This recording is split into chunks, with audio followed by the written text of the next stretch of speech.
back in Michigan, down on the farm.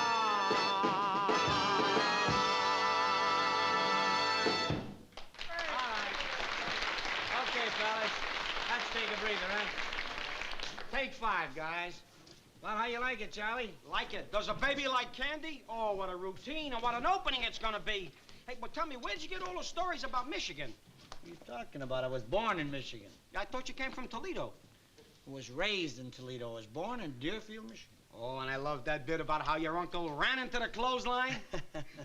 That's a true story. It is, and I want to tell you, the customers are going to love it. I can just see them now straining to get past that velvet rope. You know, tables for 2 with 6 people around them.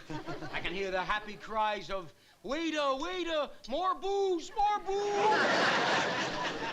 Mercenary son of a gun. Listen, speaking of opening night, yeah, I'd like you to hold a nice ringside table for a pal of mine. Sure. Sure, Danny. I guess if it's an old pal, I ought to pick up the tab and put it on the house. No, I'll pay for it. Whew, that was a close one. Look, Charlie, I want the red carpet treatment for this fella. Oh, He's sure. a real old friend and a great guy. Must be somebody important, huh? He is to me. I haven't heard from him for years, and last week, just like that, I get a letter from him telling me he's coming to New York and he's going to stay with us for a week. What's his name? Jim Fletcher from Deerfield, Michigan. Deerfield. Hey, he ought to love the new routine. Don't tell anybody, but that's why I'm doing that routine. You don't know about it. We were boyhood chums. He used to kind of look after me. He was a little bigger and stronger than I was, and nobody could touch me when he was around, boy. He was like a guardian angel. Nobody could push Danny Williams around when Jimmy Fletcher was there. Oh, boy, I wish I had a guy around like that when I was a kid. I mean, a runt like me. Every day somebody was popping me in the kisser.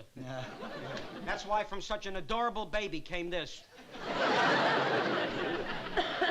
So that's how it happened. Yeah. Well, listen, Charlie. Let's be real nice to this fella, because when I was a kid, he was always doing for me. Now, I'd like to do for him. That's a wonderful spirit, Danny. You know, it reminds me of the spirit we have at our annual Harvard reunions. You go to Harvard reunion? But yeah, the Harvard Fish Market on Fulton Street. I used to... Fellas, come on, let's get back now. Let's not waste too much time. Now, wait a minute. There was another time. Let's see. We were both in the 5th grade. See, I got your daddy out of trouble. The teacher used to want him to wash the blackboards, and he wouldn't do it. He just refused. He wouldn't do it. See, she kept him after school for a week, and he wouldn't wash the blackboard. So she asked him, why won't you? And he said, what's the use? The more I wash it, the blacker it gets.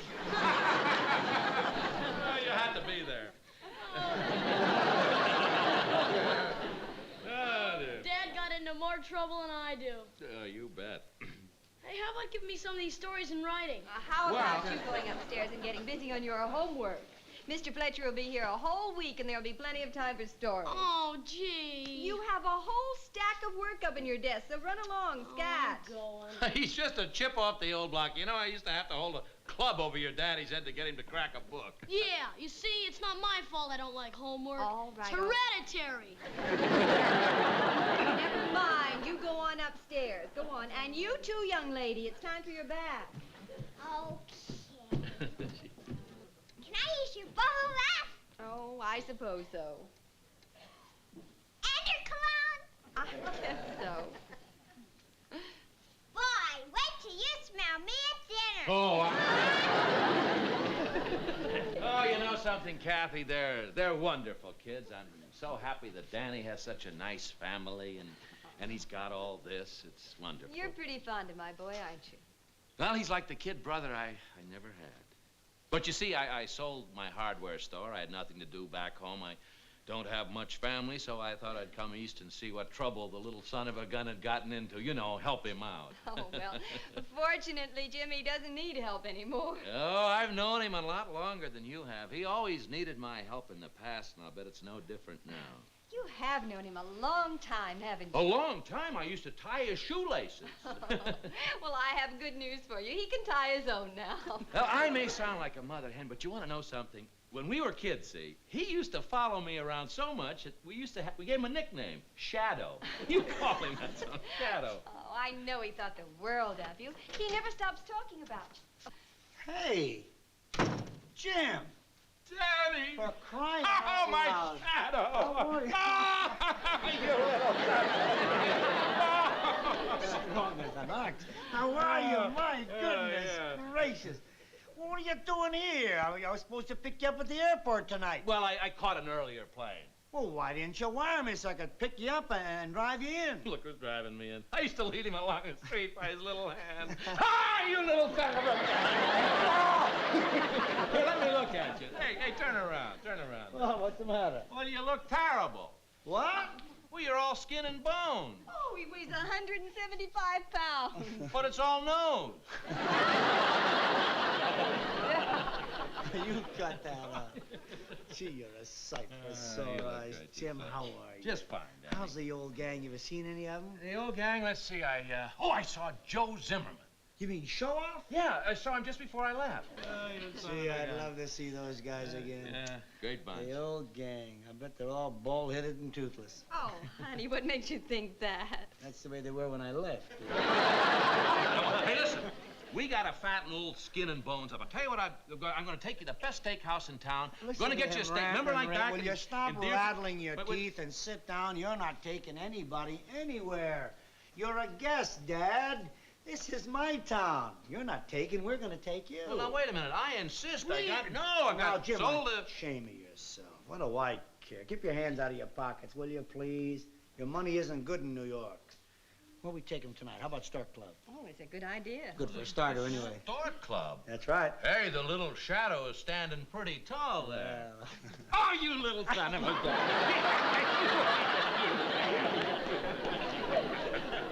Jim. Yeah. Jim, do me a favor, will you? When we go to the Stork Club tonight, the doorman thinks I'm a big man, see? Don't carry me in.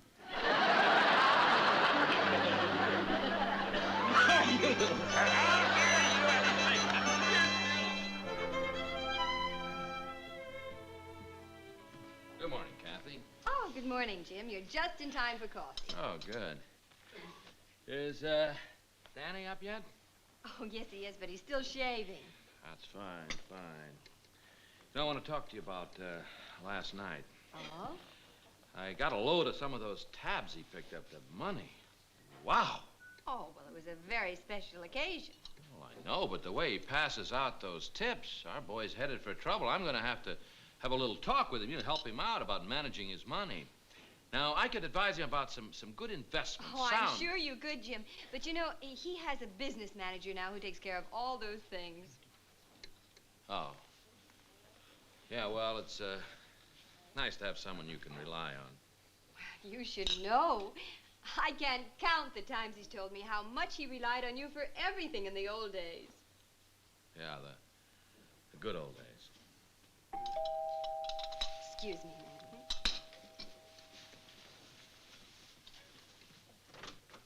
Oh, Walter. Hello, Mrs. Williams. Hello. Well, here she is. A little beauty, if I say so myself. Oh, wonderful. Danny! Yeah? Walter's here with your tuxedo. All right, dear. Jim, this is Mr. Elsbach, Danny's tailor. And this is Mr. Fletcher, one of Danny's oldest friends. Elsbach. I knew some Elsbachs from Cleveland. Oh, really? Any relation? Hey, hiya, Dutchman. Wow. I see How do you you. like that? I'm gonna get Got you it a for me on time. Yeah. Thank you. Do I ever let you down, sir? No, you do never let me down. How much you gonna charge me for this work of art? Well, here's the damage. The damage. Wow. What are you trying to do? Build an empire off me alone? Oh, well, you wanted the imported Italian silk.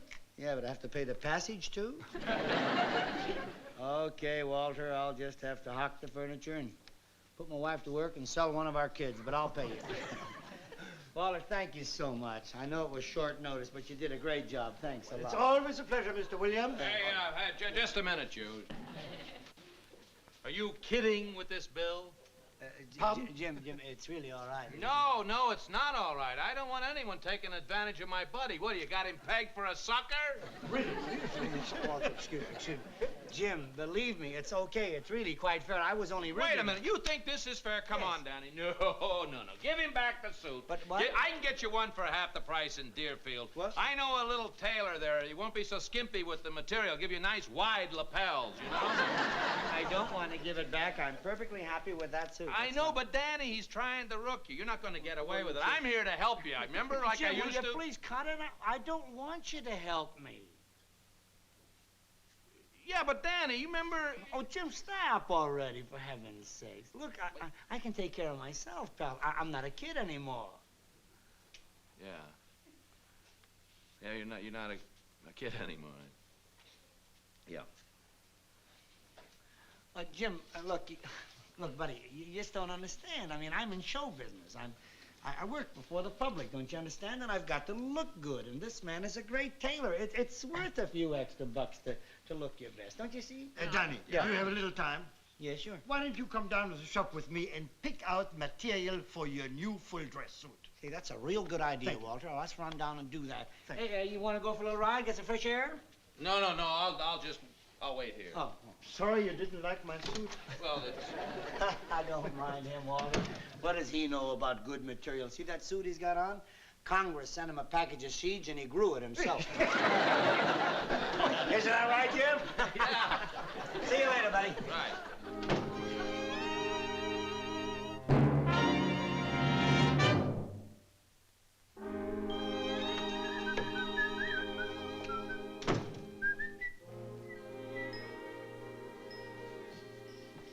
Hello, darling. Somebody going somewhere? Jim, I'm Huh? afraid he's leaving. What are you talking about? He just got here. Well, he says he has to get back. What? Hey, what are you talking about, Tiger? What do you mean you're leaving? I got a reservation for you tonight at my opening at the Copa. Well, I gotta get back to the store and... What store? You sold the store. Well, the new owners are gonna need my help. What? Oh, now, come on, Jim. You've troubled yourself to come all the way to New York. For heaven's sakes, enjoy a visit with us. You were going to stay a week. What's the matter with you? Well, you see, actually, I came to see how you're doing, and, well, you're doing fine, and I'm glad, so I gotta get back to Deerfield, and, and I forgot to put the shirts in. You know me, I get it, but yeah.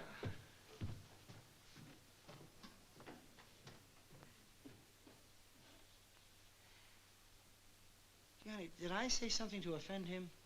Oh, honey, it's not anything you said. It's what you are. You don't What? need him anymore. Honey, I don't follow. Oh, well, sweetheart, you see, he needs to be needed. Everybody does. And he's just sold his business. He doesn't have a wife or any children. And I think he was feeling sort of useless. And then he remembered that you used to lean on him. You used to make him feel wanted. So he came here. But he can see that you're all grown up. You don't need anybody to wipe your nose or tie your shoelaces. And he feels useless again. Well, I just got to talk to him. Oh, wait, darling. What? Well, I wouldn't talk to him. Honey, what are you going to say to him? I'm sorry, Jim, but I've outgrown you. I don't need you anymore.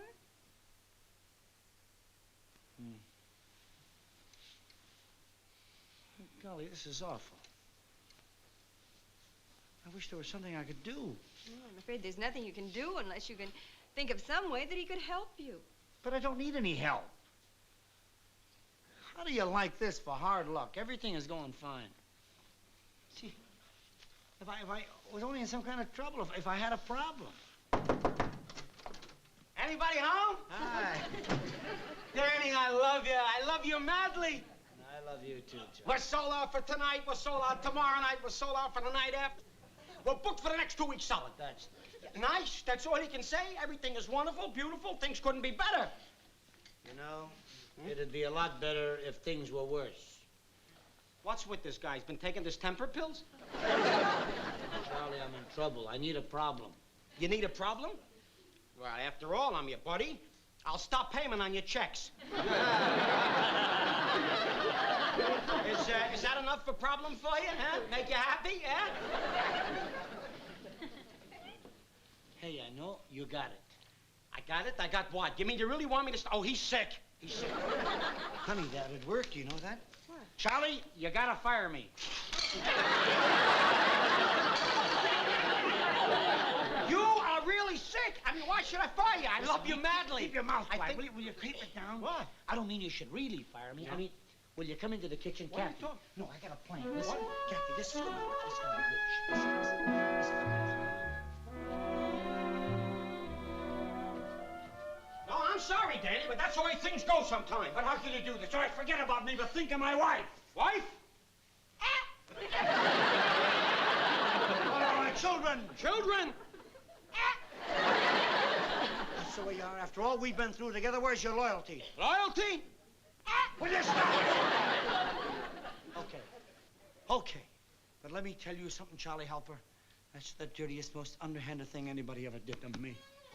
Well, wait a minute. What's going on here? Oh, Jim, it's awful. Charlie, Mr. Halpert, he just fired Danny. Wait a minute. All I know is we got an opening tonight. And when you walk out there with that same old tired material, the customers will walk out in droves.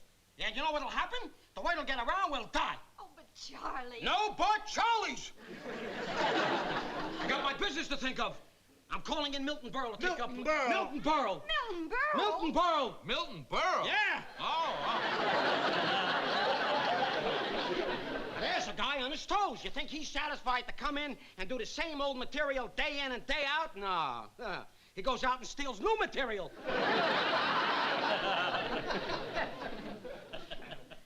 I tried to get new material.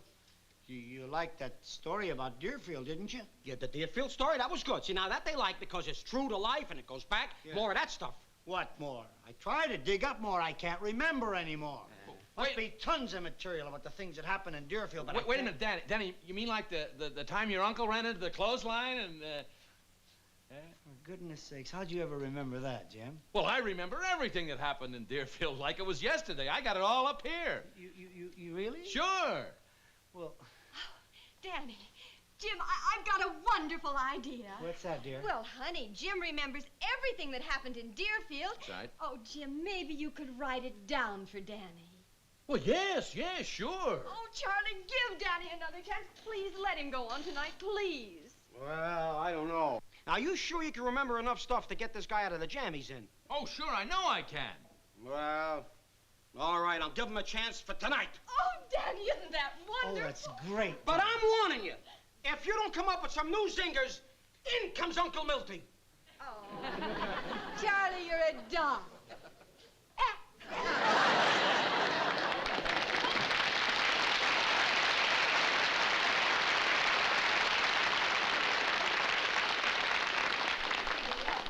I better leave you two alone so you can go to work. Oh, But- Jim, but, you're darling- absolutely a sweetheart to help Danny out of this mess.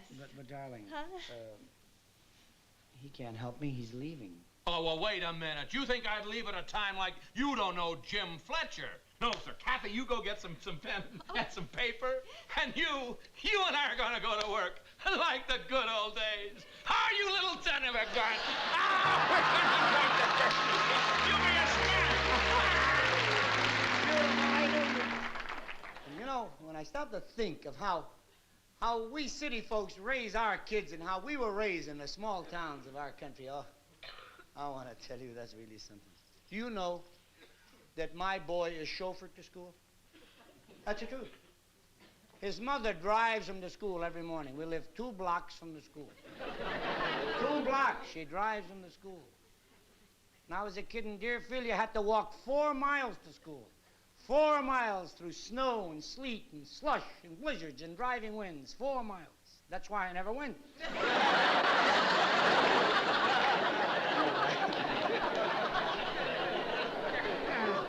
I went and you know it. Oh, golly. But life was rugged in Deerfield. It really was. I mean, we had no swimming pools like kids have today. They have a swimming pool, lots of them. In the backyards, have swimming pools to cool off in the summer. When we wanted to cool off, you walked out in the backyard and sat under a line of wet wash. I never remember my mother not washing clothes. And in the wintertime, it was brutal. She had to hang the clothes in the kitchen. Oh, it'd freeze stiff as a board outside, so she'd hang the wash in the kitchen. Did you ever try to eat breakfast under a line of wet wash? The only way my father could hand me the butter was through the trap door of his long winter underwear.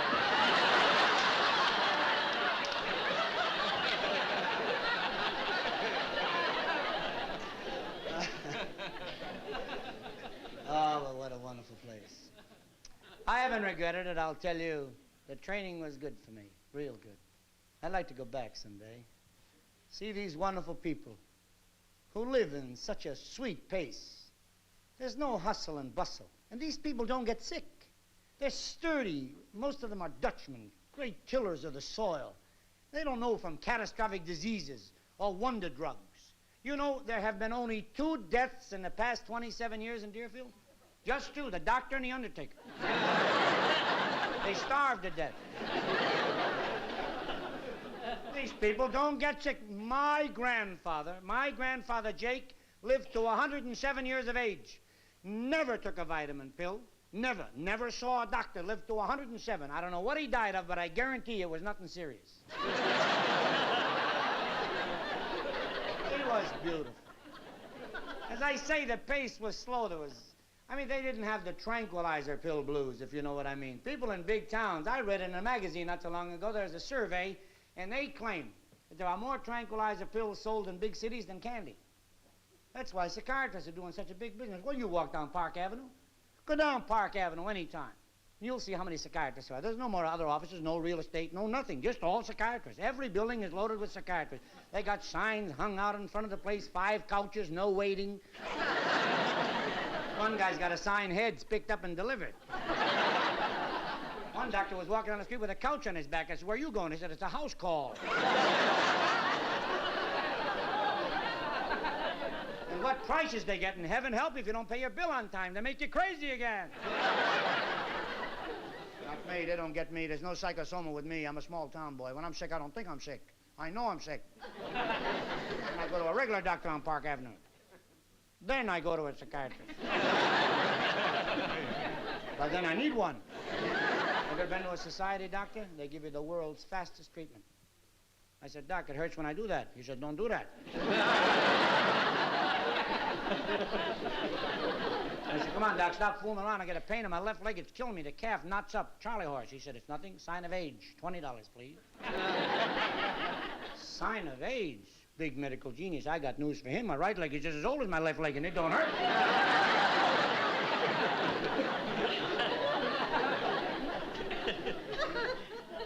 Folks in Deerfield don't take tranquilizer pills. They're happy people, wonderful people. They don't have a lot of excitement, but they figure out a way to pass the time. My grandfather, he was one boy. He used to play a sensational game. Great game. He and my uncle, my father, used to play this game every Saturday night. They would take 2 gallons of corn liquor and go into the barn and drink it all. Then one of them would get up and leave. Then the other 2 had to guess who left.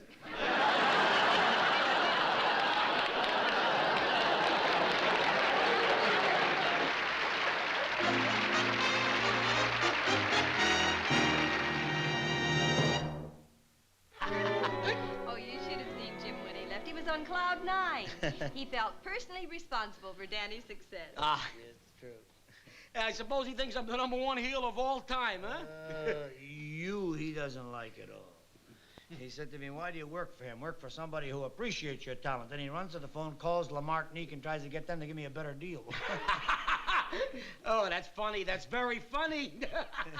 You haven't heard the funniest. What? They did offer me a better deal. Oh, Danny, don't joke about a thing like that. I mean, you wouldn't, would you? Charlie, I gotta admit, they offered me a nice piece of change. No, but wait a minute, Danny. I'll meet any offer they make. Yeah? Yeah, I mean it. I'll meet any offer they make. Okay, they offered me double the money. Well, double. I would double to the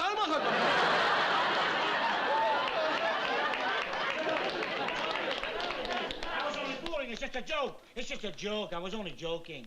I thought so. I just want to be sure. See you later, Mr. Clark, huh?